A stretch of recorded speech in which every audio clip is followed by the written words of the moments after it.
生玄黄天尊。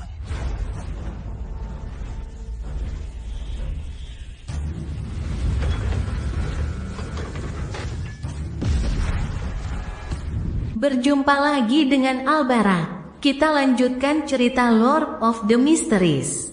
Jangan lupa share, like, komen, dan subscribe. Lord of the Mysteries bab 406, realita yang menyenangkan namun sangat tak berdaya. Di atas kabut kelabu, istana megah itu berdiri dalam keheningan. Klein mengetuk-ngetuk jarinya secara ritmis di tepi meja perunggu yang panjang, berkonsentrasi pada apa yang bisa dia lakukan dalam menghadapi ancaman Ordo Aurora dan Tuan A. Saat kesulitan memahami niat pihak lain, dia secara naluriah memunculkan sebuah ide.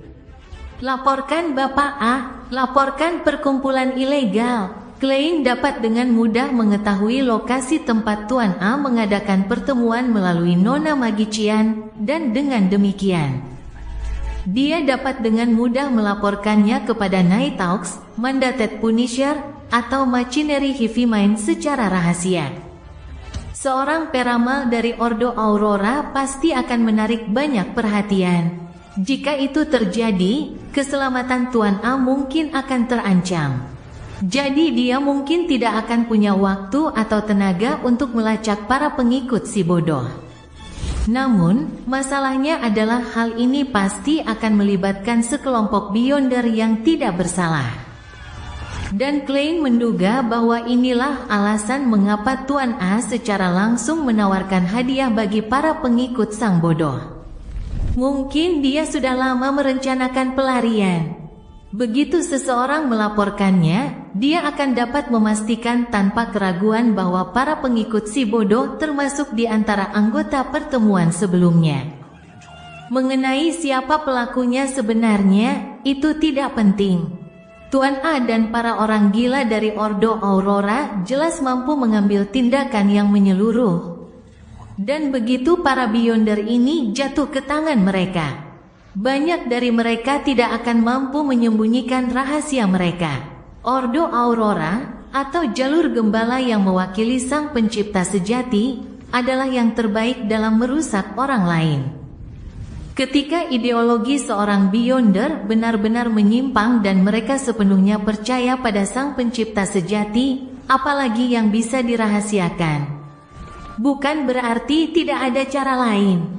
Lebih baik tidak melaporkannya. Klein bersandar di kursinya, mengumpulkan pikirannya, dan menata kembali seluruh masalah tersebut. Saat sedang berpikir, dia tiba-tiba menyadari sebuah masalah. Tidak ada seorang pun yang percaya atau memuja si bodoh di dunia ini. Bahkan klub tarot itu hanya memiliki sedikit anggota, dan tidak seorang pun yang membocorkan informasi yang relevan. Dengan kata lain, Ordo Aurora tidak akan dapat menemukan petunjuk yang relevan. Tidak ada yang perlu dikhawatirkan. Satu-satunya dampak buruk adalah si bodoh sekarang menjadi sasaran sang pencipta sejati. Meskipun menjadi sasaran dewa jahat bukanlah perasaan yang menyenangkan, pada dasarnya itu tidak akan memengaruhi hal lain. Klein mengangguk sambil berpikir. Dia telah memikirkannya dengan sangat matang. Satu-satunya kekurangan dalam hal ini adalah dia pernah menggunakan gelar si bodoh yang ditulis dalam bahasa Hermes kuno sebagai kata sandi untuk akun anonim. Namun, karena ritual pengorbanan dan pemberian telah terbukti bermanfaat, akun tersebut telah lama ditinggalkan dan dilupakan. Selama 1,5 bulan terakhir, Klein tidak menyadari ada orang yang menyalin kata sandi tersebut, sehingga memungkinkan untuk menyimpulkan situasi sebenarnya. Dengan demikian, karyawan bank yang telah berhubungan dengan kata sandi tersebut, tetapi tampaknya tidak memahami mistisisme, tidak akan dapat mengungkapkannya kepada siapapun. Dan para Beyonder paling-paling hanya akan mengajukan permintaan dalam bahasa Lon. Jadi meskipun mereka menemukan orang yang tepat, tidak mungkin untuk menghubungkan isi yang dijelaskan dalam bahasa Lon dengan kata sandi Hermes kuno. Jika ada yang menyalinnya, saya akan menjadi orang pertama yang tahu dan dapat merespons secara efektif. Selain itu, bahkan jika seseorang menemukan kata sandinya, akan sulit untuk melacaknya kembali ke Sherlock Moriarty. Saya menggunakan berbagai cara setiap kali. Nona Justice juga cukup berhati-hati dalam menabung. Sambil mengetuk meja, Klein rileks dan berkata sambil terkekeh. Anda percaya bahwa si bodoh memiliki banyak pengagum dan pengikut dan bahwa ini akan menghasilkan banyak petunjuk yang tidak dapat disembunyikan? Salah. Sangat salah. Hanya ada satu orang yang percaya dan memuja si bodoh. Dan itu adalah aku. Saat mengatakan itu, dia tak kuasa menahan tawa yang merendahkan diri sendiri. Sepertinya ini bukan sesuatu yang seharusnya aku banggakan. Aku harus sedikit berhati-hati untuk sementara waktu. Aku seharusnya tidak berkeliling menggunakan panji si bodoh. Klein mengingatkan dirinya sendiri dan kembali menjawab doa nona penyihir. Dia memperbaiki postur tubuhnya dan berkata dengan suara rendah dan lembut, "Jangan khawatir. Jangan khawatir soal itu." Ketika Force menerima jawabannya, dia terkejut tetapi juga merasa bahwa itu memang sudah seharusnya. Di mata Tuan Full, Ordo Aurora hanyalah sekumpulan semut. Force sekali lagi melafalkan nama kehormatannya dengan suara rendah, dan wanita itu dengan penasaran bertanya, "Yang terhormat Tuan Full, eksistensi mana yang dipercaya oleh Ordo Aurora?" Kemudian, ia melihat Tuan Bodoh duduk di kursi bersandaran tinggi di tengah kabut kelabu. Dengan santai ia berkata, "Sang pencipta sejati. Sang pencipta sejati." Mata Force membelalak saat ia langsung mengerti mengapa Tuan A tiba-tiba mencari para pengikut si bodoh. Dengan bantuan klub tarot, pemuda matahari di kota perak itu berhasil mengungkap anomali tim penjelajah dan menggagalkan rencana sang pencipta sejati. Di balik kejadian ini terdapat konfrontasi dan perebutan kekuasaan antara Tuan Full dan sang pencipta sejati. Force tidak berani bertanya lebih lanjut, dan ia dengan cepat menceritakan pertemuannya dengan anggota keluarga Abraham. Ia juga menyebutkan surat wasiat Lawrence, buku catatan aneh itu, dan karakteristik Beyonder yang ditinggalkannya. "Tuan Full yang terhormat, apa yang harus saya lakukan?" tanyanya meminta nasihat dengan ragu-ragu. "Apa yang harus kau lakukan? Nona penyihir benar-benar beruntung. Mengapa aku belum pernah menemukan hal sebaik ini?" Klein menjawab sambil terkekeh, "Ikuti keinginan sejati di hatimu." Dia sama sekali tidak khawatir bahwa Dorian Gray dari Asosiasi Nelayan Pelabuhan Pritz akan mencelakai Nona penyihir, karena dia tahu bahwa Nona penyihir memiliki 2 batu lagi di gelangnya yang memungkinkannya untuk berteleportasi melalui dunia roh 2 kali. "Mengikuti keinginan sejati di hatiku." Force menundukkan kepalanya sambil berpikir. "Saya mengerti, terima kasih, Tuan Bodoh." Dia memutuskan untuk membeli tiket kereta uap besok. Dengan moda transportasi ini, perjalanan dari Backlund ke pelabuhan Pritz akan memakan waktu sedikit lebih dari 1 jam, atau mungkin kurang dari itu. Setelah melaporkan semuanya, Force meminta untuk mengadakan ritual pengorbanan dan pemberian. Setelah menerima tanggapan positif, dia menukarkan uang tunai sebesar 600 pound untuk mendapatkan karakteristik Sheriff Beyonder. Sambil mengangkat benda berbentuk kepalan tangan yang terbuat dari besi hitam, merah tua, dan perak, serta pancaran spiritualnya yang indah, Force merasakan kegembiraan dan kekaguman. Sio sudah lama mengumpulkan bahan-bahan tambahan, jadi dia akan segera dipromosikan ke tingkat 8. Dan aku tidak tahu kapan aku akan menjadi Trick Master. Kuharap Tuan Heyman dan yang lainnya dapat membantuku menemukan bahan-bahan Beyonder yang sesuai sesegera mungkin. Xiao secara tidak sadar bertindak sebagai arbiter. Jadi dia tidak perlu khawatir tentang pencernaannya terhadap ramuan urutan 9, tetapi begitu dia menjadi serif. Apa yang harus dia lakukan? Haruskah saya meminta izin dari Tuan Fu untuk mengajarinya metode akting? Atau haruskah saya menyarankan agar dia menyelinap masuk ke kepolisian? Di ujung meja panjang yang bercorak, Klein memandang tumpukan uang tunai yang tebal di depannya dan dengan hati-hati menghitungnya beberapa kali. Dengan metode ini, saya akan memiliki 1.230 pound. Saya masih kekurangan 300 pound untuk mendapatkan satu bahan Beyonder Sequence 6. Tentu saja, 1.500 pound adalah harga minimum, dan harga transaksi sebenarnya biasanya jauh lebih tinggi dari ini. Di mana lagi saya bisa mendapatkan uang saat ini? Begitu paten sepeda diberikan, haruskah saya menjual sebagian saham? Ya, aku hampir lupa betapa istimewanya klub tarot ini. Karakteristik Werewolf Beyonder tidak dapat dijual di Backlund untuk saat ini, agar tidak ditemukan oleh Beyonder tingkat tinggi dari aliran pemikiran mawar. Tapi aku selalu bisa menjualnya di tempat lain. Aku akan membiarkan The World mempercayakan Tuan Heinman untuk menjualnya di Laut Sonia pada pertemuan berikutnya. Aku akan menawarkan sejumlah komisi yang sesuai sebagai imbalannya. Setelah dikurangi biaya, karakteristik Werewolf Beyonder seharusnya memberi saya setidaknya 1.000 pound. Itu akan lebih dari cukup untuk satu bahan Beyonder Sequence 6. Klein dengan cepat menyusun rencana dan memutuskan untuk melaksanakannya. Ia merasa sedikit menyesal karena Nona Xiao tampaknya tidak memiliki banyak uang. Setelah ia menjadi serif, meskipun ia dapat dengan cepat mencerna ramuan itu, tetap akan membutuhkan waktu lama baginya untuk membeli karakteristik Beyonder milik interrogator.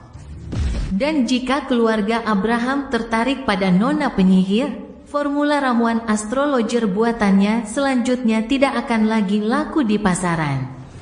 Sayang sekali. Klein menghela napas dan kembali ke dunia nyata. Rabu pagi, Klein tidak menderita insomnia karena menjadi sasaran sang pencipta sejati dan pengejaran Ordo Aurora. Dia tidur hingga fajar dan dengan gembira pergi membeli pai desi untuk sarapan. Tidak diragukan lagi bahwa Desi Pai membutuhkan es teh manis untuk menemaninya.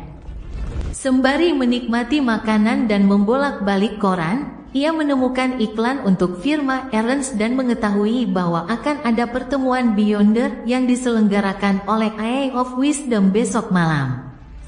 Kali ini, aku bisa meminta untuk membeli bahan-bahan Beyonder yang relevan. Tapi ada kemungkinan besar bahan itu tidak tersedia. Bahkan jika ada, itu hanya bahan tambahan seperti rambut naga laut dalam. Klein mempertimbangkan dengan serius berbagai cara untuk menemukan bahan-bahan tersebut. Dia merentangkan tangan kirinya dan menghitung dengan jari-jarinya. Dari klub tarot, ada perwakilan dari Little Sun, Merle, Heinman, Miss Justice, dan yang lainnya. Selain itu, saya juga punya perkumpulan Eye of Wisdom, Miss Bodyguard, dan Marik. Tapi sebaiknya saya tidak menghubungi mereka untuk sementara waktu.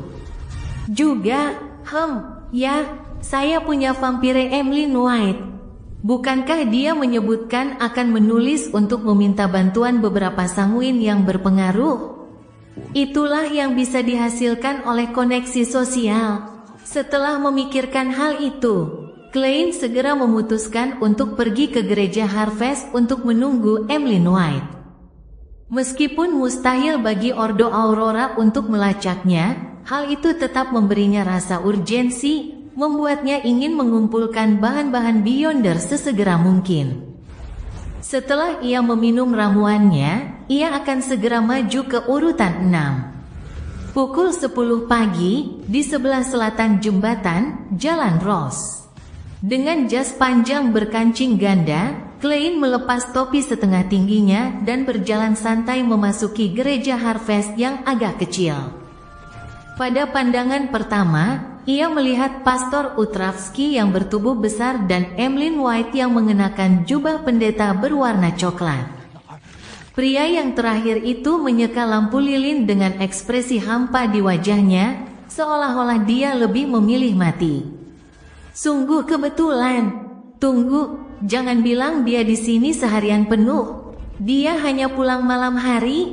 Klein dengan santai menemukan tempat duduk dan duduk. Hanya ada kurang dari 5 umat di seluruh katedral.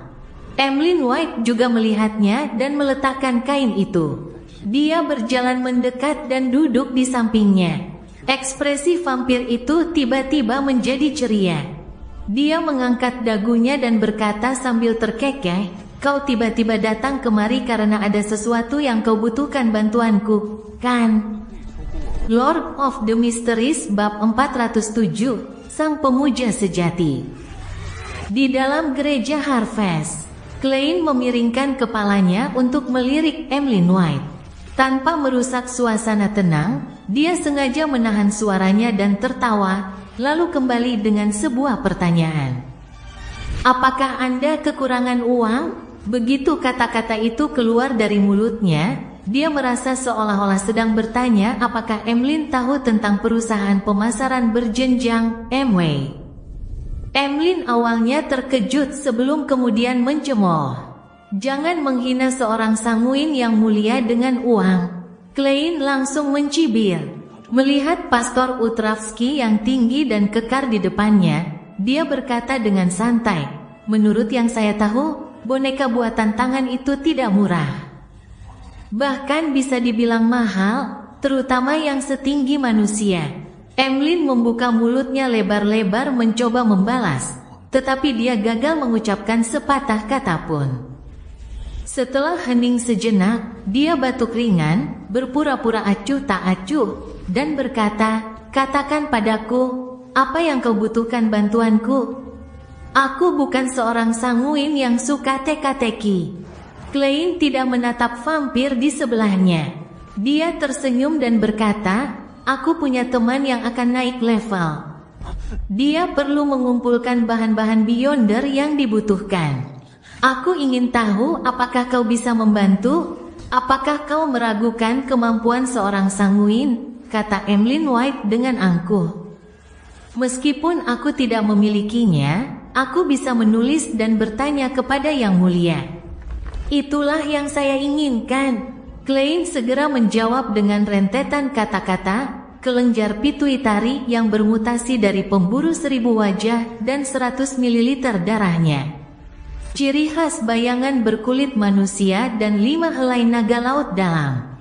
"Asalkan saya bisa mendapatkan salah satu dari ini, saya akan membayar Anda harga yang sesuai. Semakin murah harganya, semakin besar imbalan yang akan Anda terima." Dia sengaja menambah jumlah bahan tambahan untuk menghindari kerugian.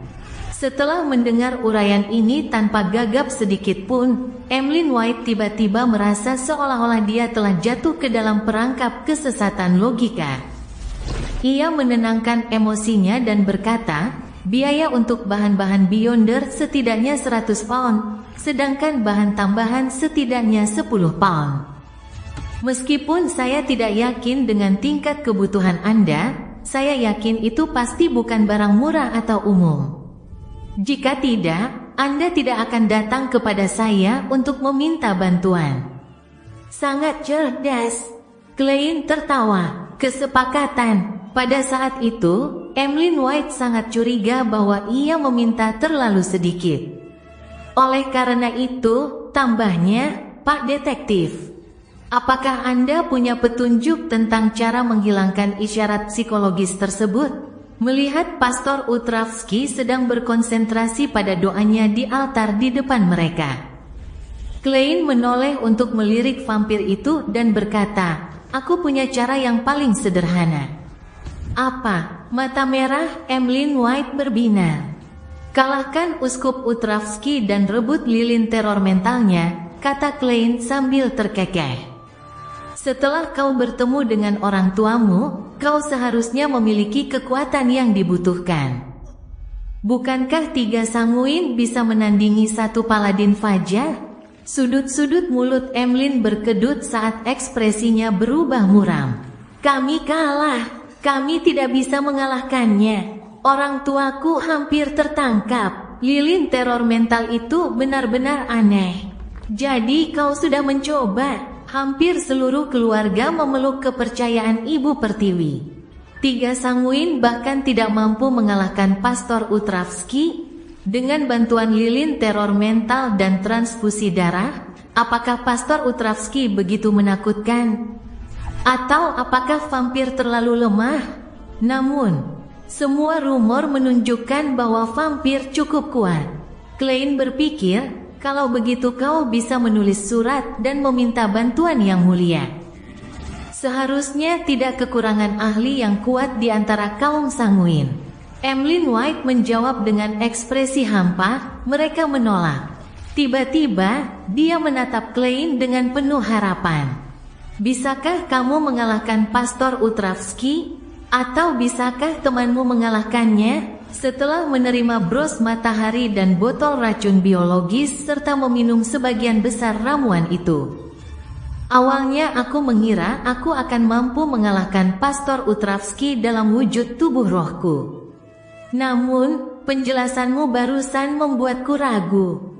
Apakah lilin teror mental itu seaneh itu? Artefak tersegel semacam ini jelas sangat ampuh untuk menahan tubuh roh.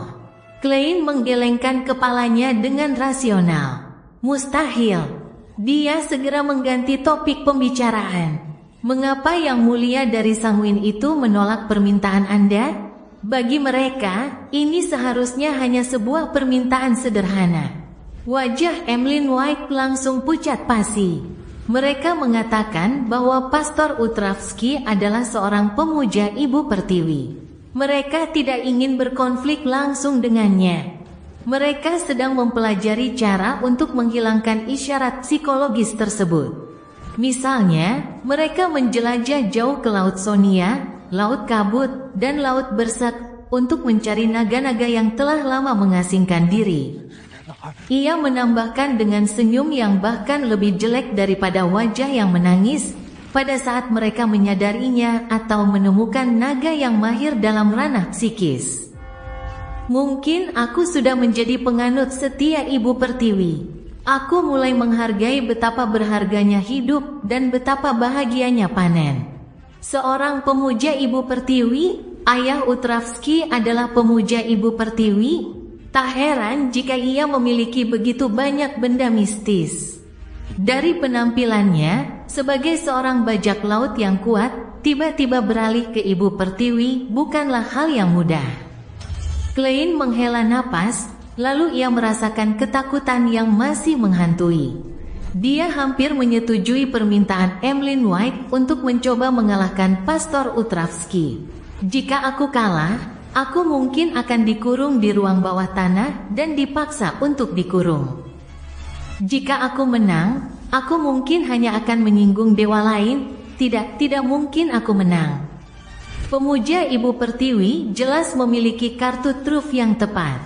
Jika bukan karena Pastor Utravski menekan kepribadian gandanya, mungkin aku tidak akan mampu mengalahkannya. Klein dengan bijak tidak membahas topik itu lebih lanjut. Ia sekali lagi menatap Pastor Utravski dan berkata, Anda bisa mencoba mencari organisasi bernama Para Alkemis Psikologi.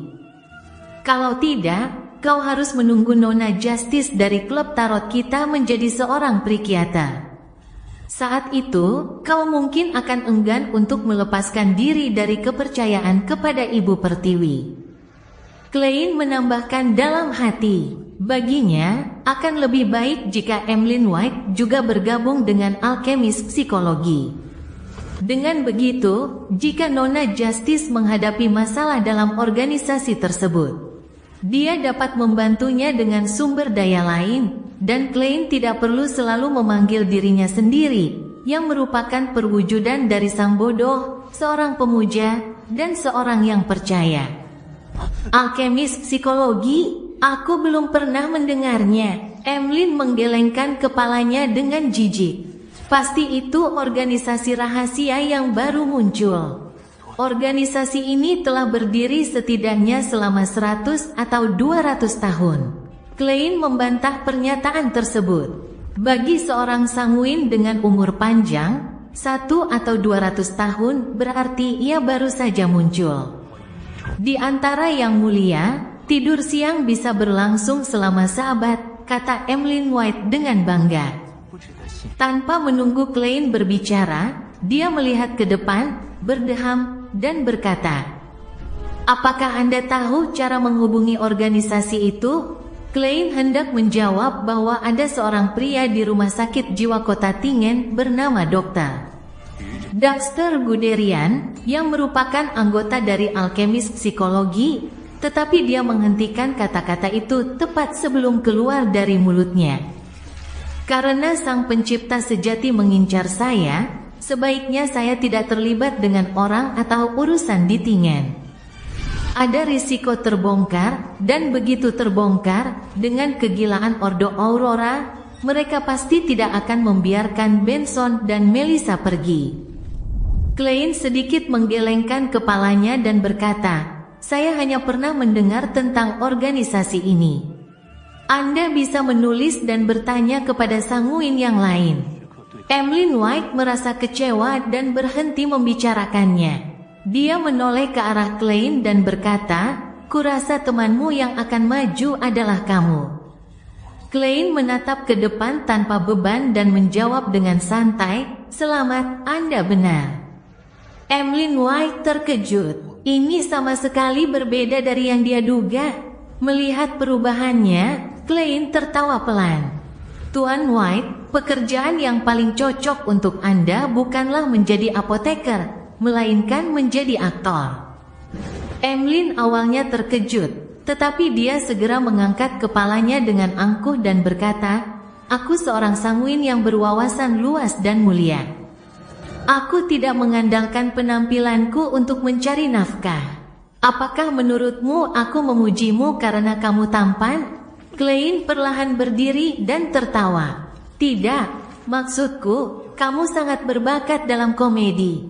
Saat ekspresi Emlyn White membeku, ia menyelinap ke lorong dan berkata, "Jangan lupakan apa yang telah kupercayakan padamu." Pelabuhan Pritz, Jalan White Oak. Force Wall menaiki lokomotif uap pagi-pagi sekali dan tiba di pelabuhan terbesar dan terpenting di kerajaan itu. Dia juga telah memesan tiket untuk perjalanan pulangnya dengan kapal yang relatif murah. Sembari menghirup aroma laut, Force melihat banyak pekerja pelabuhan yang sedang terburu-buru. Di tengah setiap musim, pelabuhan dipenuhi oleh pekerja sementara dengan upah yang relatif layak. Dan banyak orang miskin yang tinggal di Isborough Backlund akan menuju ke tenggara dengan berjalan kaki dan berkelompok, menempuh jarak lebih dari 60 km. Hal yang sama mereka lakukan saat memanen hog. Jalan-jalannya lebih lebar daripada di Backlund, dan kualitas udaranya tidak buruk, tetapi relatif lebih kotor. Force melihat sekeliling dan menemukan asosiasi nelayan di sebuah bangunan tua. Tanpa banyak kesulitan, dia bertemu Dorian Gray di sebuah kantor. Pria itu bertubuh sedang, dengan lengan yang kekar. Rambutnya disisir rapi, sangat berbeda dengan kebanyakan anggota perkumpulan yang memiliki gaya rambut seperti sarang burung. Dia seharusnya juga anggota keluarga Abraham. Setelah menjelaskan tujuan kunjungannya, Force menyerahkan surat wasiat Lawrence, bersama dengan buku catatan aneh dan karakteristik Beyonder yang menyerupai berlian. Dorian menerima barang-barang itu dengan ekspresi rumit sebelum membuka surat wasiat terlebih dahulu. Setelah membacanya dengan saksama, dia mengangkat kepalanya dan menatap Force dengan sungguh-sungguh menggunakan mata birunya. "Kebaikan dan kehormatan Anda patut dipuji. Ibu Wall, saya akan selalu mengingat bantuan yang Anda berikan kepada Aulisa dan Lawrence. Bisakah Anda menerima ucapan terima kasih saya?" Saya ingin mengundang Anda makan siang. Tidak masalah. Force masih memikirkan bagaimana cara menghabiskan waktu sebelum kapalnya berlayar. Dorian segera mengatur agar dia menunggu di ruang tunggu sebelah, sambil menawarkan teh hitam, makanan ringan, koran, dan majalah. Sekembalinya ke kantor, pria itu membuka lemari tersembunyi dengan sedikit ragu dan mengambil sebuah barang. Itu adalah bola kristal murni yang bersinar dengan cahaya yang cemerlang. Lord of the Mysteries bab 408, sebuah asumsi yang berani. Dorian menarik tirai, menyelimuti kantor dengan kegelapan sebelum dia duduk. Dia memegang bola kristal di tangan kirinya sambil menyentuh bagian atasnya dengan telapak tangan kanannya. Sambil mengusap bola kristal itu bolak-balik, dia terus melantunkan mantra dengan lembut. Secara bertahap, titik-titik cahaya yang bersinar di dalam bola kristal mulai bersinar semakin terang, menjadi semakin jelas, seolah-olah bintang-bintang di langit malam memantulkan bayangannya. Sering digunakan untuk menentukan arah takdir, bintang-bintang dalam lintasan hidup seseorang muncul satu demi satu, membentuk astrolabe 3 dimensi dengan banyak wahyu dari dunia roh yang menyerupai simbol. Dorian Gray akhirnya berhenti dan mempelajarinya. Dia tidak berbohong. Itulah memang arah situasi yang terjadi. Dia tampaknya mampu membawa perubahan pada keluarga Abraham, perubahan yang optimis. Saat cahaya dari bola kristal meredup, Dorian berdiri karena sudah mengambil keputusan. Saat makan siang di restoran Four Winged Bird, di depan Force tergeletak ikan goreng filet yang ditaburi rosemary. Kulitnya renyah, dagingnya segar, dan tidak ada duri halus. Rasanya cukup enak, tetapi satu-satunya masalah adalah koki itu memiliki selera estetika yang sangat menyimpang. Ia sengaja membiarkan mata ikan itu menonjol keluar dari kepalanya, dan dengan menata makanan di piring, ia membuat ikan itu mendongak, seolah-olah untuk mengungkapkan kemarahannya atas kematiannya. Force menekan kepala ke bawah, memotong ekornya, dan menutupi mata yang terangkat. Pada saat itu, Dorian Gray mulai menggerakkan garpu dan pisaunya sambil berkata dengan santai, "Aulisa sangat menyukai mistisisme dan telah melakukan beberapa penelitian di bidang ini. Saat kau mengemasi barang-barangnya, apakah kau melihat buku, catatan, atau barang lain?" "Ada beberapa buku catatan dan buku," jawab Force terus terang. "Akibatnya, saya menjadi penggemar mistisisme, tetapi sayangnya, saya sama sekali tidak mengerti beberapa isinya. Sebagai contoh, penglihatan di dunia roh bukan hanya absurd, tidak logis, dan berantakan, tidak mampu mengungkapkan ide, bahkan jika saya memaksakan diri untuk membacanya dan secara sistematis menenangkan ketidaksabaran saya, tetap saja sulit untuk mengingat isinya. Saya akan melupakannya begitu selesai membacanya, apalagi memahaminya." Force ditambahkan ke dalam. Dorian mengangguk sedikit dan tertawa. "Kalau begitu, Anda bisa berkonsultasi dengan saya. Saya juga seorang penggemar mistisisme, dan cukup mahir jika boleh saya tambahkan." "Benarkah? Itu hebat," jawab Force dengan tepat. Melihat bahwa wanita itu benar-benar tertarik, Dorian segera mengalihkan topik pembicaraan ke mistisisme. Terkadang dia akan membahas dunia roh, dan terkadang dia akan berbicara tentang pengalamannya dalam cogitation. Setelah mempersiapkan diri bahkan sebelum memasuki restoran, dia sengaja memilih tempat yang terpencil dan tenang. Karena itu, dia tidak perlu takut pelanggan di sekitar mereka akan mendengar percakapan mereka. Di akhir makan siang, Dorian berkata, "Aku tidak tahu bagaimana mengungkapkan rasa terima kasihku, tapi sekarang aku tidak perlu khawatir lagi. Meskipun Lawrence telah membayarmu, kurasa itu tidak cukup untuk menandingi kebaikan, kemurahan hati, dan kehormatanmu. Ibu Wall, Anda bisa menulis surat kepada saya dan menanyakan pertanyaan apapun yang Anda miliki tentang mistisisme. Itu adalah hal terkecil yang dapat saya lakukan untuk mengungkapkan rasa terima kasih saya. Itulah yang kuharapkan. Force tidak menolak. Dari percakapan barusan, dia dapat dengan jelas menyimpulkan bahwa Dorian Gray memiliki pengetahuan mistisisme yang kaya dan sistematis. Dia memang layak menjadi anggota keluarga Abraham kuno. Dan ini juga dianggap sebagai sesuatu yang kurang padanya. Meskipun dia telah menguasai cukup banyak pengetahuan tentang dunia Beyonder.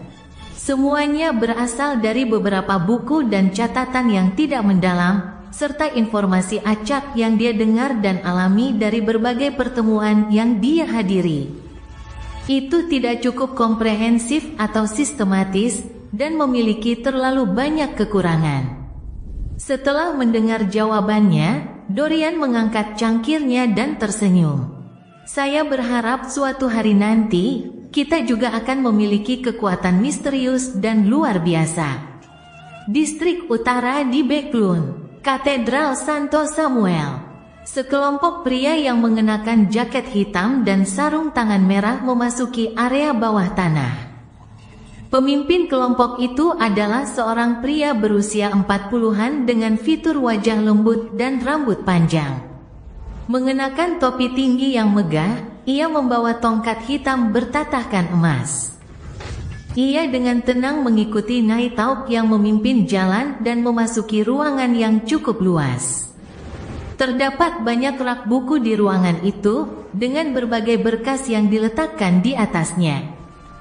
Seorang wanita cantik dan mempesona mengenakan jubah hitam dengan riasan mata biru dan perona pipi sedang duduk santai di kursi bersandaran tinggi. Dia tidak berdiri untuk menyambutnya. Dia adalah mantan perantara roh, Dali. Sus, semua informasi yang kau butuhkan ada di sana. Dali menggesturing dengan dagunya ke arah meja di dekat pintu. Pria parubaya bernama Sus tersenyum dan berkata, Dali, mengapa kau diutus untuk menjaga tempat ini? Kau seharusnya diberi tugas yang lebih penting. Tidak, ini yang saya inginkan. Saya perlu menenangkan diri dan membaca lebih banyak informasi. Dali terkekeh. Ini untuk mempermudah kemajuan saya di masa depan. Manusia adalah makhluk yang rapuh, dan mereka membutuhkan waktu tertentu untuk menenangkan diri. Tidak ada seorang pun yang selalu bisa berada dalam kondisi puncak, menikmati sensasi dan kesenangan tanpa istirahat. Gaya Anda memang tidak pernah berubah. Sayangnya, Anda tidak pernah memberi saya kesempatan. Sus tertawa terbahak-bahak. Dali menggelengkan kepalanya dengan serius dan berkata, jelas, kau tidak mengerti aku. Hobiku saat ini menjadi semakin unik. Jika kau bisa mengubah dirimu menjadi mayat busuk atau memperlihatkan tulang-tulang putihmu, maka aku pasti akan tertarik padamu. Dia menoleh untuk melihat sarung tangan merah di belakang Sus. Leonard, mengapa kau memilih untuk bergabung dengan timnya? Orang ini sombong, arogan, dan pengecut. Dia terus berfantasi bahwa wanita akan berinisiatif merangkak ke tempat tidur, menunggunya.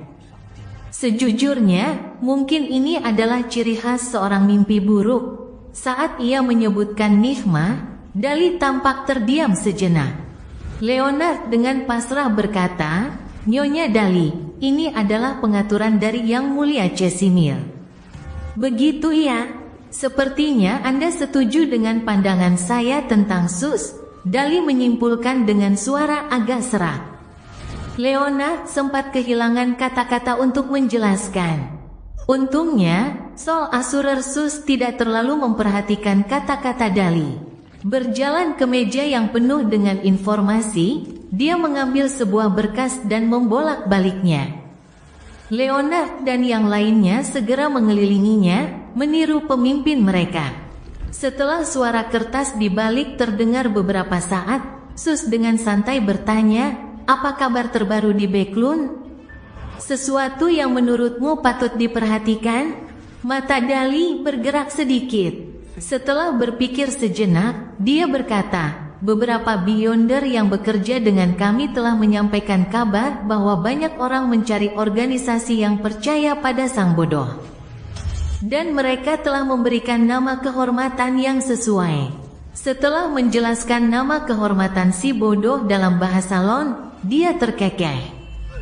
Sepertinya aku sedang menyaksikan lahirnya sebuah aliran sesat yang sama sekali baru. Tentu saja, itu mungkin reinkarnasi dari seorang teman lama.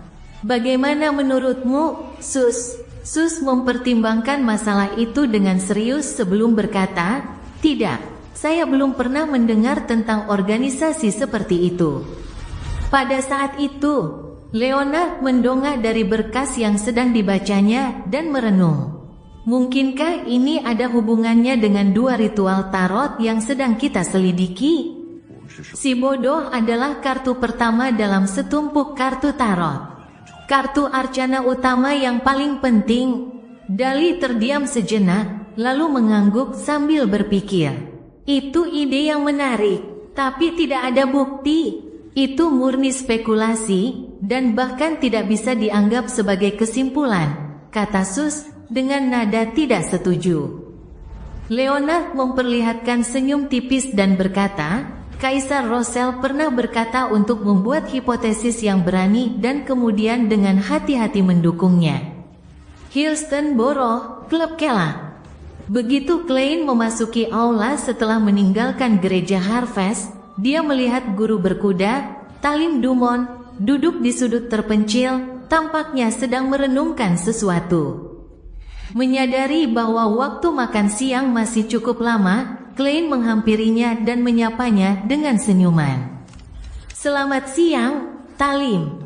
Sepertinya kamu mengalami masalah lagi?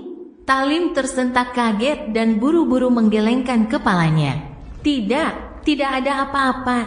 Sepertinya kau telah melakukan sesuatu yang membuatmu merasa bersalah, gumam Klein, duduk dan tertawa. Sayang sekali Aaron dan Mike tidak ada di sini. Kalau tidak kita pasti akan menikmati sore yang menyenangkan. Talim tersenyum sebagai jawaban. Mereka semua sibuk dan memiliki sangat sedikit waktu luang. Tanpa menunggu Klein berbicara, ia melihat sekeliling dan berkata, Sherlock, ada tokoh penting yang sangat tertarik padamu setelah mendengar tentang perbuatanmu. Ia ingin bertemu denganmu. Apakah kau bersedia?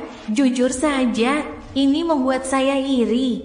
Ini adalah kesempatan yang sangat langka. Tunggu, perbuatan apa yang telah kulakukan? Membantu Nyonya Mary menangkap suaminya yang selingkuh, menemani reporter Mike ke rumah bordil, bahkan dalam beberapa perjalanan terakhirku ke Isborough. Aku tidak melakukan sesuatu yang mengesankan. Paling-paling, mereka hanya tahu bahwa aku ikut berkontribusi dalam pembunuhan berantai dan bahwa aku membantu dokter. Aaron menyelesaikan mimpi buruknya dengan memberinya nasihat. Klein bingung. Setelah 2 detik, dia tiba-tiba mengerti alasannya. Tokoh penting itu pasti bertanya pada Talim apakah dia mengenal detektif yang hebat, dan dia hanya bisa memikirkan saya.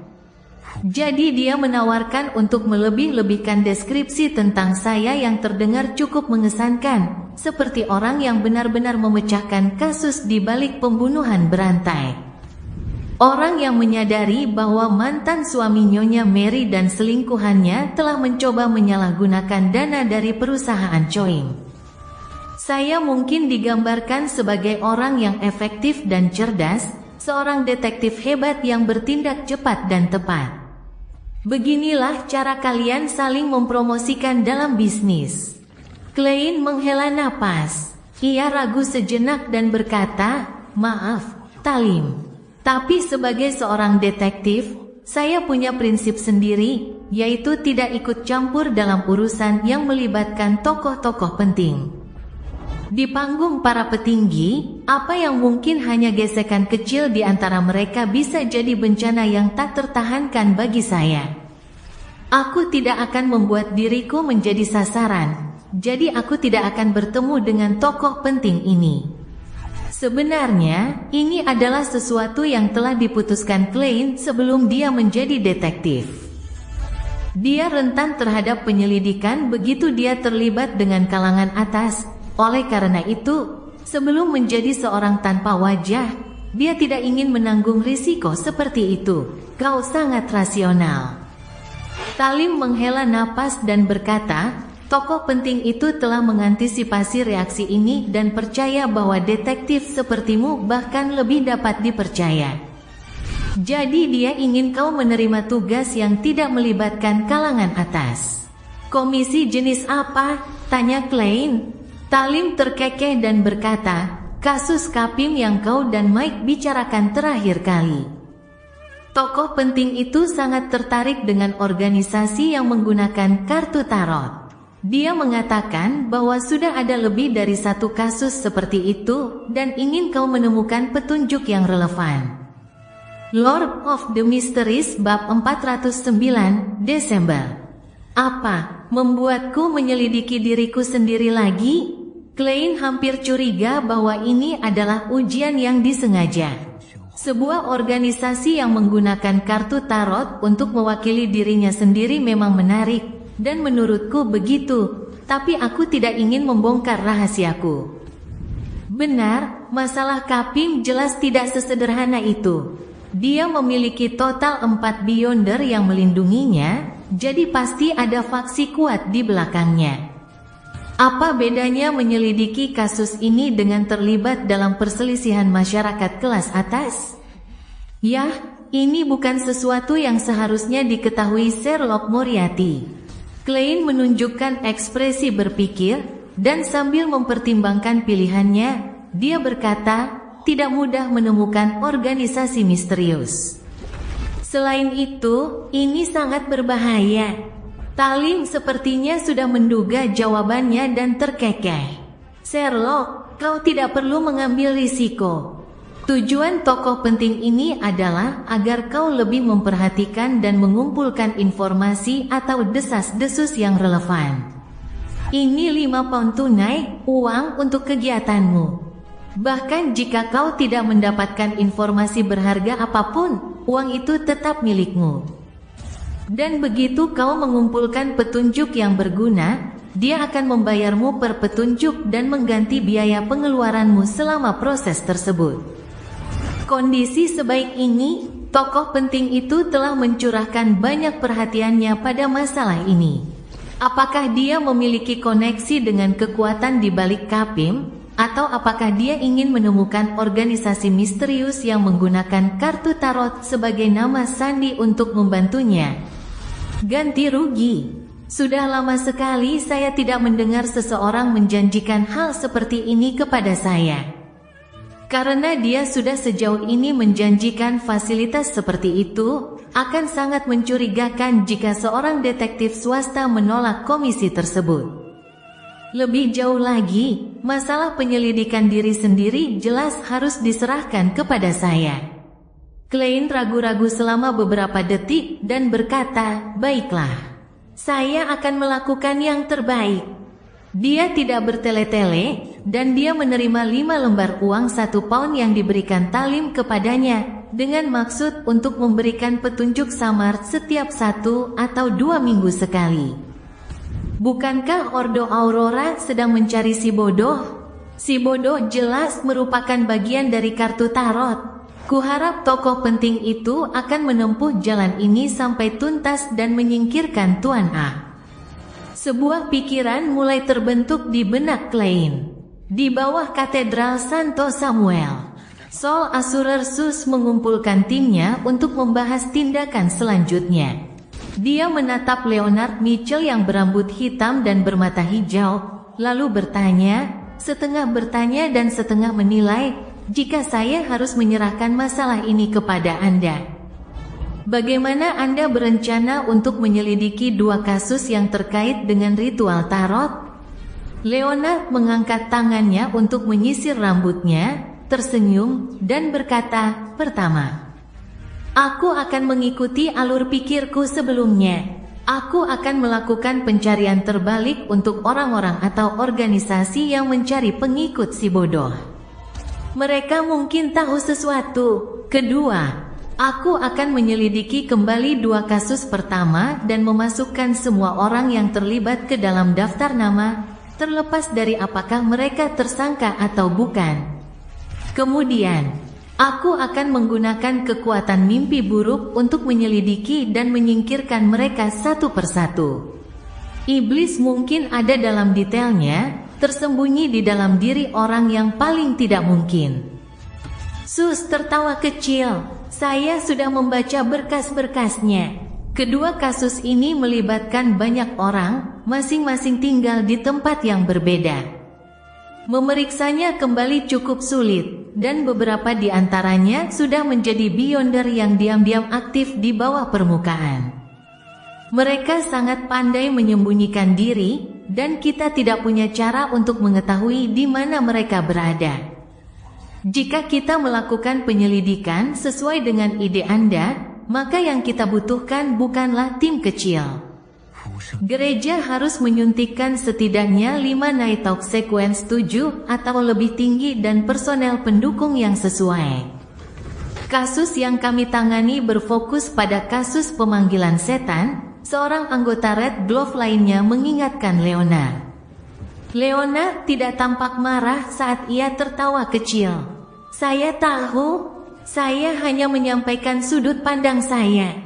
Mengenai apakah itu akan digunakan atau tidak, atau sejauh mana itu akan digunakan, akan diputuskan oleh Kapten Sus. Dia berhenti sejenak dan menunjukkan ekspresi bingung. Saya tidak mengerti mengapa 2 kasus yang terkait dengan ritual tarot tidak mendapat prioritas tinggi. Kasus pertama melibatkan upaya turunnya dewa jahat, yang berkali-kali lebih serius daripada sekadar pemanggilan setan. Sus mengambil kopinya dan menyesapnya sebelum dengan santai menjawab, pasukan Night Talks memiliki keterbatasan personel. Semua kasus membutuhkan tingkat prioritas tertentu. Sampai sekarang, organisasi rahasia yang diwakili oleh kartu tarot belum menunjukkan niat jahat yang jelas terhadap kami. Tindakan mereka, sampai batas tertentu, telah membantu kami. Misalnya, mereka menggagalkan turunnya sang pencipta sejati, serta memberitahu kami bahwa pedagang manusia, Kapim, bukanlah orang biasa. Pasti ada rahasia besar yang mendasari masalah ini. Setelah mengatakan itu, dia tersenyum dan berkata, mungkin mereka dapat membantu kita menemukan hal-hal yang lebih tidak menyenangkan lagi. Tentu saja, penyelidikan yang diperlukan harus dilakukan. Tidak ada yang bisa menjamin bahwa organisasi rahasia tidak akan menjadi musuh kita di masa depan. Baik, Kapten Sus. Mari kita fokus pada kasus pemanggilan iblis, kata Leonard dengan sungguh-sungguh. Di musim dingin Beklun yang tak terpisahkan dari perapian dan kabut, waktu berlalu begitu cepat di tengah sensasi dingin dan kelabu ini. Dalam sekejap mata, hanya tersisa setengah bulan lagi hingga tahun baru. Klein memadamkan arang di perapian dan mengenakan jas panjang berkerah ganda di atas rompi wol merah gelapnya. Hampir 3 minggu yang lalu, Leopard akhirnya menerima paten sepeda tersebut dan mulai mencari investor putaran kedua yang cocok. Tokoh terkemuka di bidang tenaga uap, Framiskek, akhirnya menunjukkan minat pada hal ini. Setelah beberapa kali pertemuan, ketiga pihak sepakat untuk menyelesaikan negosiasi akhir mereka hari ini. Selama kurang lebih sebulan terakhir, Klein menjalani kehidupan yang tenang. Melalui penyelidikannya, ia perlahan mencerna ramuan itu dengan mengikuti prinsip-prinsipnya secara ketat. Sekarang, ia hanya tinggal selangkah lagi menuju pencapaian yang lebih besar yang perlu ia mulai untuk sepenuhnya mencernanya. Jika tidak ada hal-hal mendesak, saya bisa menghindari mengambil risiko. Mungkin butuh waktu sekitar. Sambil pikirannya melayang, Klein mengambil topi setengah tinggi dari gantungan mantel dan merapikan lipatannya dengan sikat dan sapu tangan, menghilangkan debu. Lencana yang ditinggalkan Lanevus menunjukkan adanya pertemuan pada tanggal 4 Januari. Dia tidak berniat untuk menghadirinya. Selama waktu ini, klub tarot terus diadakan setiap minggu.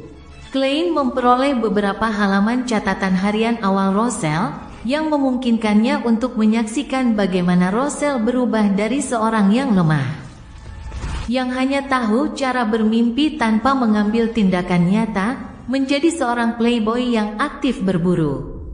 Selain itu, dia hampir tidak mendapatkan apapun. Meskipun karakteristik Werewolf Beyonder diserahkan kepada The Hangman untuk dijual melalui The World, penjualan yang melibatkan lebih dari 1.000 pound jelas tidak mudah untuk diselesaikan. Ciri unik werewolf yang terkutuk juga menyebabkan banyak pihak yang tertarik mundur. Namun, beberapa hari yang lalu di sebuah pertemuan tarot, The Hangman memberitahu dunia bahwa dia telah menghubungi seorang pengrajin dari gereja Dewa Uap, dan pihak lain jelas tertarik. Semoga kesepakatan itu bisa diselesaikan minggu ini. Masih belum ada petunjuk tentang formula yang diberkati angin yang diinginkan Tuan Hangman. Klein mengemasi barang-barang pribadinya, mengambil tongkatnya, mengenakan topinya, dan berjalan keluar pintu. Formula ramuan yang diberkati angin adalah formula urutan 6. Tidak mudah untuk menemukannya. Hangman, Alger, telah menunggu lebih dari sebulan tanpa menerima kabar baik apapun. Hakim Audrey, setelah menjalani masa pengamatan dan pengujian yang panjang, akhirnya diterima oleh alkemis psikologi. Ia melaporkan kepada Tuan Full bahwa ia akan resmi bergabung dengan organisasi rahasia tersebut minggu ini, berharap diberkati terlebih dahulu untuk mencegah terjadinya kecelakaan. Untuk itu, ia siap merampas setidaknya 10 halaman catatan harian Roselle dari alkemis psikologi untuk Tuan Full tanpa imbalan apapun.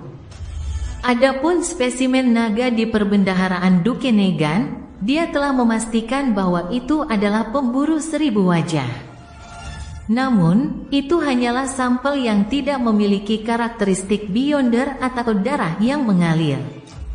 Uang sebesar 2.000 pound sterling yang ia hutangkan kepada pengagum Tuan Full tidak akan terbayar hingga Februari atau Maret tahun depan.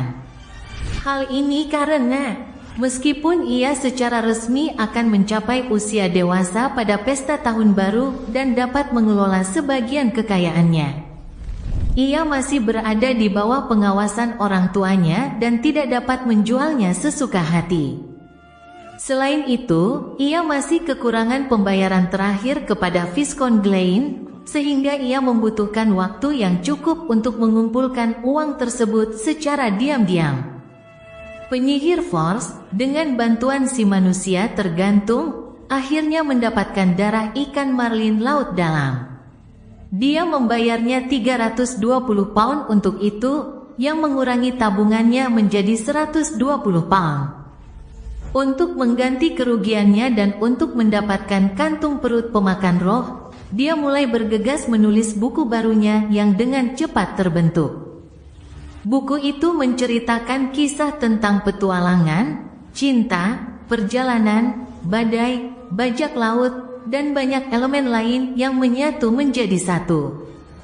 Korespondensi antara dia dan Dorian Gray tidak pernah berhenti, dan pihak lain baru-baru ini mengumumkan bahwa mereka akan datang ke Beklun untuk menyampaikan belasungkawa kepada Aulisa, Laubero, dan Lawrence, sang Sunderik, yang bertindak normal seperti yang disarankan oleh sang manusia tergantung, melanjutkan patroli hariannya, mengumpulkan poin prestasi, dan tidak mencoba melakukan ritual apapun. Di setiap pertemuan tarot, dia akan dengan lihai berpura-pura tidur, dan dia tidak mengungkapkan masalah apapun untuk sementara waktu. Biasanya, dia akan sesekali tidur siang untuk mencegah terdeteksinya hal-hal yang tidak biasa yang akan membuatnya dicurigai. Menurutnya, Gembala Tetua Lovia tidak meninggalkan dasar menara selama 7 hari kemudian dan masih terkunci di sana karena alasan yang tidak diketahui. Saat Tuan A dari Ordo Aurora mencari para pengikut dan pemuja sang bodoh, mereka gagal mendapatkan petunjuk berharga apapun karena Klein sengaja berusaha untuk tidak menarik perhatian. Dan para Beyonder yang mengetahui nama kehormatan sang bodoh, semuanya mengerti bahwa mereka tidak boleh mengucapkan kata-kata seperti itu sembarangan. Kecuali jika mereka berada dalam keadaan genting, dan mereka jelas tidak memiliki keberanian untuk berdoa kepada keberadaan yang dicurigai sebagai dewa jahat. Emlyn menyebutkan terakhir kali bahwa dia memiliki beberapa petunjuk tentang bahan-bahan yang dibutuhkan dan bahwa dia mungkin dapat segera mengkonfirmasinya. Tetapi masalahnya adalah saya kekurangan uang sekarang. Dengan gerutuan pelan, Klein mengambil tongkatnya dan berjalan ke pintu pengacara Jurgen. Ketika bel pintu berbunyi, dia mengambil inisiatif dan secara naluriah mundur 2 langkah. Tidak lama kemudian, pintu terbuka dan Nyonya Doris yang sudah tua dengan riang membuka tangannya untuk memeluk Klein dengan hangat. "Oh, dokter yang Anda kenalkan terakhir kali sungguh luar biasa. Tubuh saya belum pernah sesehat ini selama hampir 10 tahun. Doris, melihat detektif itu berdiri agak jauh. Hanya bisa melipat tangannya dan mengungkapkan kegembiraan serta perasaannya dengan kata-kata. Klein berkata dengan nada geli bercampur jengkel, "Nyonya Doris, Anda sudah mengatakan ini kepada saya untuk ke-9 kalinya." Dia melihat Brody, kucing hitam itu, duduk di atas gantungan mantel. Meskipun terlihat tidak stabil, dia mampu menjaga keseimbangannya. "Saya juga bisa melakukan itu." Klein melakukan evaluasi diri. "Benarkah begitu?" tanya Nyonya Doris tua dengan bingung. Dia segera menepis pertanyaan itu dan berkata sambil tersenyum, "Apakah Anda di sini untuk Jurgen?" Klein langsung tersenyum. "Ya, hal-hal yang melibatkan negosiasi membutuhkan bantuan pengacara profesional." Lord of the Mysteries bab 410, Sangkar Framis. Distrik Set, Joret, Jalan Sil. Begitu Klein dan Jurgen turun dari kereta, mereka melihat sebuah benda besar terparkir di depan pintu penemu lepar. Warnanya hitam pekat seperti besi, dengan selusin roda dalam 3 kelompok, bagian atasnya menjulang seperti cerobong kapal, dan asap keluar darinya. Itu adalah mesin uap yang pernah dilihat Klein di majalah dan di jalanan, yang sering digambarkan oleh masyarakat sebagai kapal perang lapis baja dengan bentuk yang agak berlebihan. Jika jalan-jalan tersebut belum dibangun atau dibangun kembali dalam 20 atau 30 tahun terakhir, maka jalan-jalan tersebut akan penuh sesak dan tidak menyisakan ruang untuk kereta kuda. Oleh karena itu, kendaraan transportasi seperti ini hanya dapat dilihat di daerah dan tempat tertentu. Pada saat itu, jendela dan pintu mobil yang terbuat dari kaca tebal terbuka, dan 2 sosok melangkah keluar. Salah satunya adalah taipan tenaga uap, Framiskek, yang pernah ditemui Klein sebelumnya. Seperempat darahnya berasal dari Kekaisaran Feysak, dan dia memiliki mata biru pucat serta perawakan tinggi namun kekar. Dia mengisap pipa. Orang di sampingnya mengenakan mantel hitam tebal dengan syal abu-abu melilit lehernya. Wajahnya biasa saja. Ia tampak biasa dengan rambut hitam dan mata coklatnya, namun ia memancarkan rasa keakraban yang tak dapat dijelaskan. "Hai, Detektif Moriarty, Anda benar-benar tepat waktu. Ini pengacara dan rekan saya, Pacheco Duane." Saat mereka berbincang, 2 pria bertubuh kekar keluar dari kendaraan bertenaga uap itu. Mereka jelas-jelas adalah pengawal Framis. Tidak profesional sekali. Bukankah seharusnya mereka turun dulu, baru membukakan pintu untuk bos mereka? Klein mendengus, tersenyum memberi salam, dan memperkenalkan pengacaranya, Jurgen. Sembari menunggu Leopard membuka pintu, ia mengobrol santai dengannya. Tuan Cage, apakah kendaraan bertenaga uap semacam ini populer?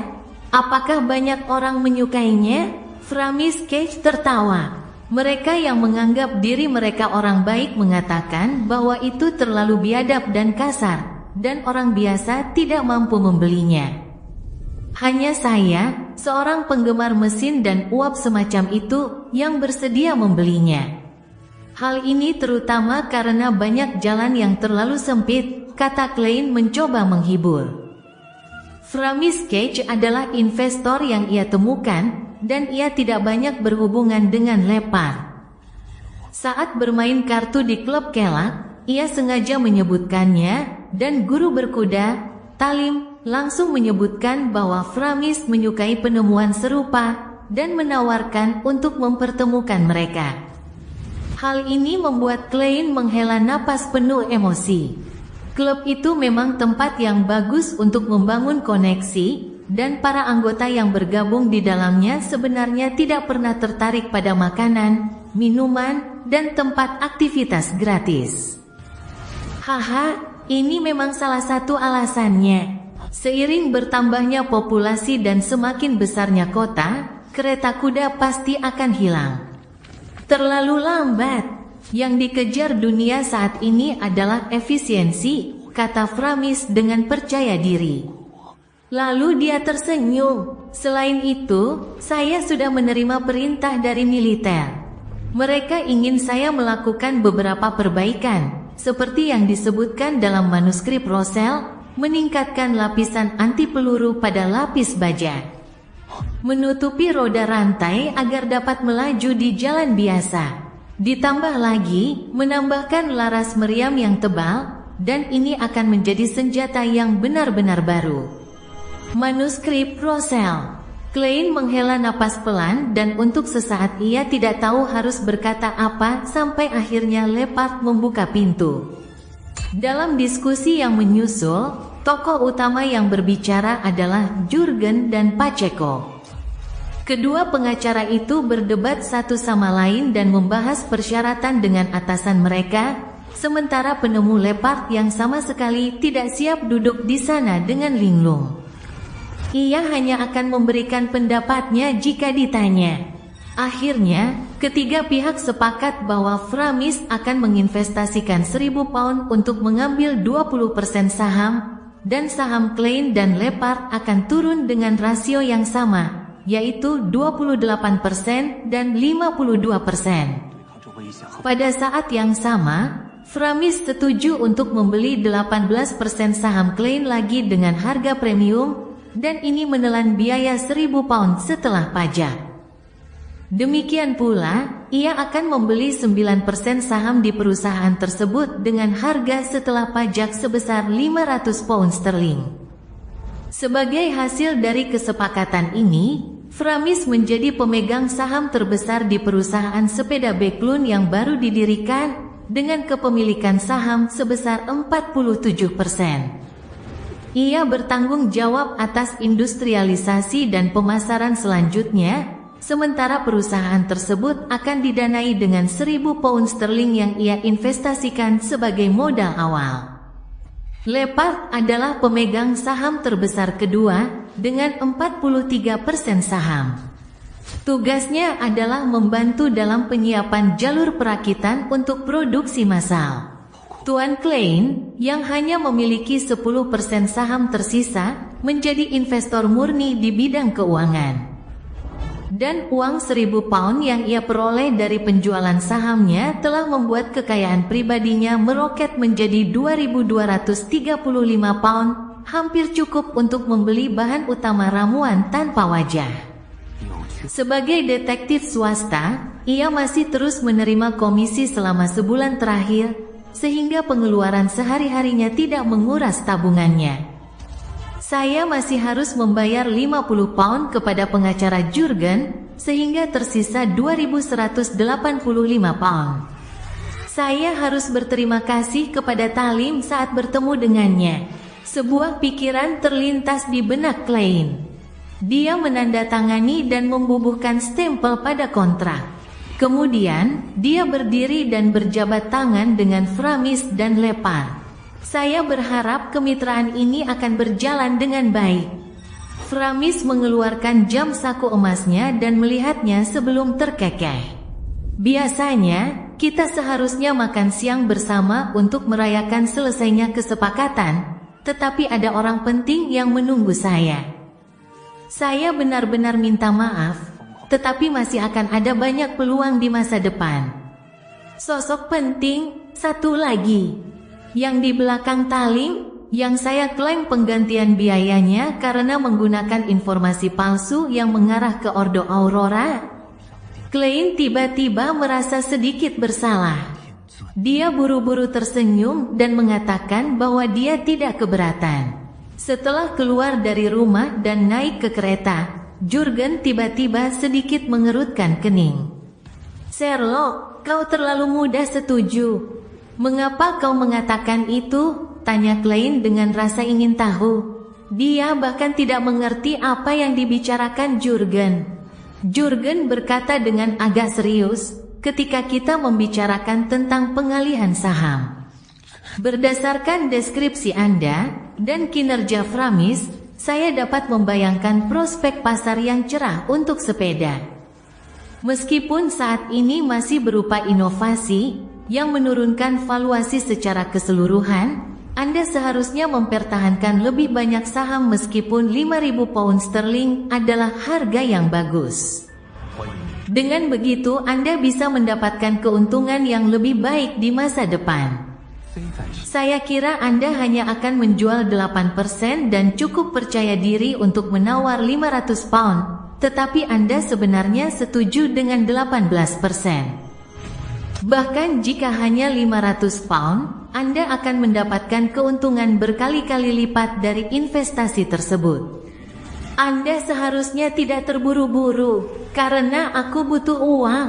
Namun, aku langsung setuju tanpa ragu-ragu. Itu transaksi besar, jadi itu memang tampak agak tidak normal bagiku. Saat Klein mengingat kembali kejadian sebelumnya, jauh di lubuk hatinya ia mulai ragu. Apakah aku secara tidak sadar dipengaruhi oleh Framis atau pengacara Pacheco itu? Salah satu dari mereka adalah Beyonder. Untungnya, harganya cukup terjangkau. Sambil merenungkan hal itu, Klein berkata kepada Jurgen yang sedang menunggu jawaban, tahun baru akan segera tiba. Dia tidak tahu bagaimana menjelaskannya, jadi dia secara acak memilih sebuah pembukaan. Jika pihak lain adalah orang yang cerdas, maka mereka akan mengikuti pembukaan tersebut dan menyempurnakan penjelasan dengan penalaran mereka sendiri. Klein tidak perlu menjelaskannya lebih lanjut. Tentu saja, langkah ini ditujukan kepada orang-orang pintar. Orang-orang biasa pada akhirnya akan bertanya, jadi atau apa sebenarnya yang terjadi? Pengacara Jurgen jelas merupakan orang yang cerdas. Melihat Klein terdiam sejenak, dia mengangguk dan berkata, "Saya mengerti." "Apa yang kau mengerti? Aku bahkan belum memikirkan apa yang harus kukatakan." Klein menunjuk ke stasiun metro uap di depan mereka dan berkata, "Aku turun di sini. Aku perlu bertemu dengan seorang informan." Saat kendaraan bertenaga uap itu melaju kencang, Framis, yang duduk di barisan depan, menurunkan jendela dan meniupkan asap hingga membentuk lingkaran. Dia berkata kepada pengacara Pacheco yang tidak mencolok, "Apakah kau baru saja menggunakan kekuatanmu?" "Itu dipicu secara pasif," kata Pacheco sambil tersenyum. "Kekuatan saya tidak cocok untuk situasi seperti itu. Saya lebih suka menghadapi pegawai pemerintah atau perusahaan." Framis mengangguk sedikit. "Aku hanya ingin mengingatkanmu, tidak perlu menggunakan kekuatanmu dalam situasi seperti ini. Jangan biarkan hal ini memengaruhi hal yang paling penting."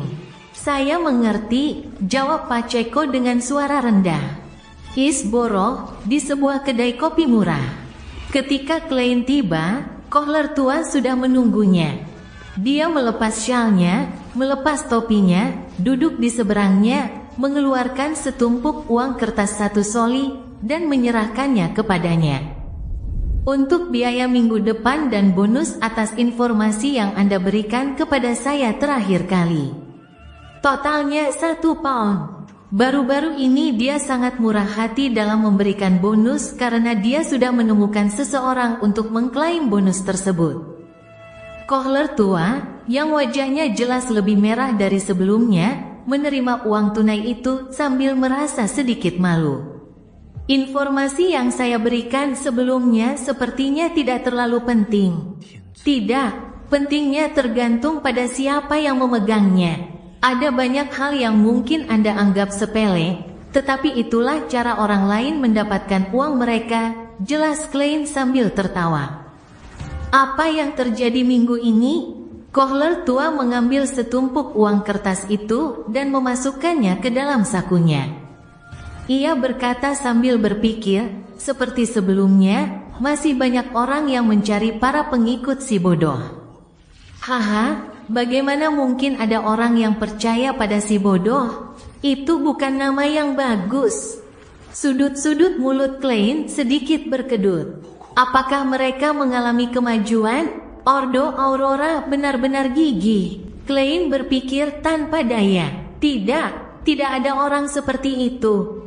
Kohler tua menggelengkan kepalanya lalu berkata, ada beberapa orang yang mengorganisir pemogokan akhir-akhir ini. Mereka datang kepada saya beberapa kali, mengklaim bahwa mereka akan memperjuangkan jam kerja dan gaji yang layak. Ini adalah hal yang sangat normal di era ini, tetapi dapat menyebabkan konsekuensi yang cukup serius.